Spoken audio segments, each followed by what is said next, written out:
Ketika kalian dalam keadaan galau, ketika kalian sedang ada masalah dengan pasangan hidup Anda, jangan Anda jadikan status WA, jangan Anda jadikan status Facebook Anda, yang kemudian Anda curhat di Facebook Anda, curhat di status WA Anda.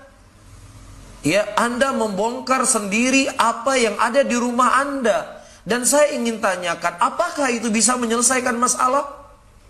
Iya, itu tidak akan bisa menyelesaikan masalah. Bahkan kita melibatkan orang lain untuk bermasalah dengan kita. Orang yang tadinya tidak ada prasangka apapun dengan kita, akhirnya dia bersuudzon.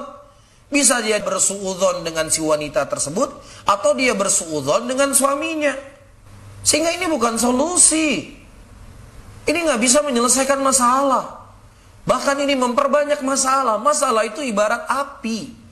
Yang namanya api itu diperangkap, jangan disebarkan. Kalau api semakin disebarkan, semakin akan membuat fitnah. Maka ketika Anda punya masalah, apakah dengan pasangan Anda, apakah dengan tempat Anda bekerja, ataukah apapun namanya, ambil Al-Quran, baca Al-Quran, tadaburi maknanya. Karena itu obat penyakit hati kita. Itu penyejuk jiwa kita.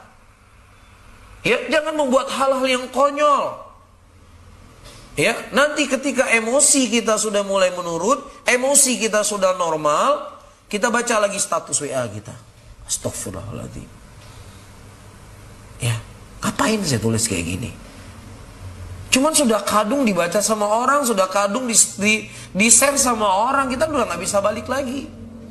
Makanya kita menjadi orang itu harus cerdas.